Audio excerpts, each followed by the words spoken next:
Hello everyone, my name is UltimoFive and today we're going over the Aksomati Prime, the Twin Shredders. Aksomati Prime is the Prime version of Aksomati and was released alongside Baza Prime and Ivara Prime. In order to obtain the Aksomati Prime, one must open a variety of relics that contain the blueprint, 2 receivers, 2 barrels, and a link in order to make it at the foundry. Requires a mastery rank of 12, comes with 2 V and a dash polarity slot plus a dash auxilia slot, and because of this the builds on this weapon will require 3 forma. And the Aksomati Prime excels in close to medium range combat, dealing with high leveled enemies of all factions against small to medium crowds. The Aksomati Prime had a lot of buffs when compared to the original Aksomati. These stats would be a higher base damage, a higher status chance, a higher fire rate, a larger magazine capacity, a larger ammo reserve, and a slower spool up. Advantages for the weapon would be that it has a high critical chance, a very high critical multiplier, a very fast fire rate, a large ammo reserve, and a large magazine capacity. Disadvantages, however, for the weapon would be that it has a poor ammo efficiency and requires a spool up of 11 shots before fire rate and accuracy reaches max values.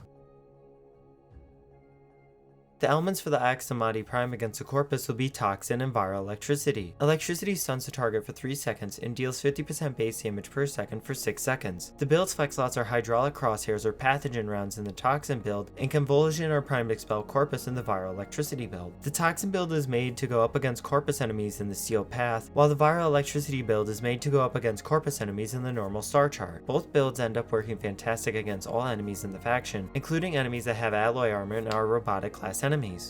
The elements for the Aksomati Prime against the corrupting Grineer will be Viral Heat. Viral amplifies health damage by 100% for 6 seconds and stacks up to 10 times for a total of 325%. Meanwhile, Heat deals 50% base damage per second over 6 seconds, while stripping up to 50% armor causes targets to panic. The build's flex slots are Primed Heated Charge or Primed Expel Corrupted and Grineer and work very well against the Corrupted and Grineer. Heat gets amplified from Viral procs, while the Slash procs do occasional true damage to help against armored enemies. With Slash and Heat together, it easily melts all enemies in the 2 factions.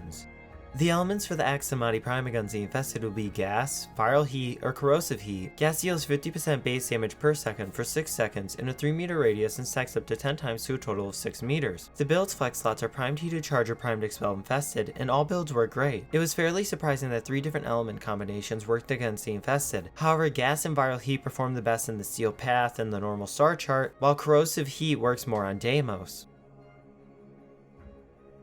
Hornet Strike, in place of Galvanized Shot if one doesn't have access to the mod through arbitration or doesn't have it. This also will mean that the player will need an extra V polarity slot instead of a D polarity slot. Barrel Diffusion, in place of Galvanized Diffusion if one doesn't have access to the mod through arbitration or doesn't have it. Pistol Ammo Mutation, Target Cracker, Pistol Gambit, Heated Charge, and Expel faction mods in place of their prime counterparts if one doesn't have them. Lethal Torrent, in place of the build's Expel faction mod if one doesn't like using faction mods. Galvanized Crosshairs, in place of Hydraulic Crosshairs at the cost of 1 more forma in the Corpus build, or in place of Prime Pistol Gambit in order to get the weapon's critical chance over 100%. Ice Storm, in place of Frostbite if one would like more rounds in their magazine and are okay with sacrificing some cold damage and status chance. Carnage Stinger, in place of Primed Heated Charge if one would like to just go Viral Slash and have a higher status chance. And Seeker, in place of the elemental flex slots Primed Heated Charge, Convulsion, and Pathogen rounds in order to have Punch Through that helps into the Steel Path missions. There are several ways to enhance critical stats and damage for this weapon. For instance, for damage, Rhino's Roar. Nova's Molecular Prime, which makes all sources of damage increase by 100% against primed enemies. Saren's Toxic Lash mixed with her Spores abilities. Mirage's Eclipse adds a massive damage bonus during the day or in light. Equinox's Rest and Rage in day form makes targets more vulnerable to damage. Wisp's Haste Reservoir, which bolsters fire rate in turn increasing DPS. Banshee's Sonar, which gives a huge damage multiplier. And Chroma's Vex Armor, when health gets damage, increases weapon damage. For critical stats, Harrow's Covenant can add up to 50% critical chance and 200% on headshots. Volt's Electric Shield when shot through adds a 200% critical damage multiplier. Urale's passive increases critical chance by 200% after moving around for at least 1.5 seconds. Zephyr's passive increases critical chance by 150% while airborne. Theodar's Kavat with Cat's Eye can give a 60% critical chance boost, and the Smita Kavat with Charm can give a 200% crit chance. Arcane Precision, on headshot, 100% chance for 300% damage to pistols for 18 seconds. Arcane Awakening, on reload, 60% chance for 150% damage to pistols for 24 seconds. Arcane Avenger, upon getting hit, 21% chance for 45% critical chance for 12 seconds. Arcane Pistolier, upon headshot kill with pistol, 60% chance for 102% ammo efficiency for 12 seconds.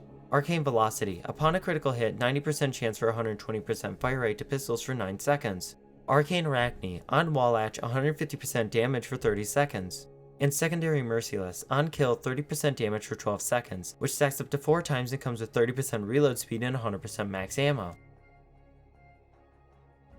When you get your hands on a Riven for this weapon, the flex slot to replace will be what was previously discussed before. This may require 1 to 2 more Forma, and in order to maximize damage output with the Aksomati Prime, one will need to get lucky and get some nice stats. My ideal stats would be fire rate, critical damage, critical chance, and negative zoom. Thanks for watching. If you want to see more guides on Warframe, please click the like and sub buttons to let me know. And as usual, I will see you guys in the next video. Goodbye.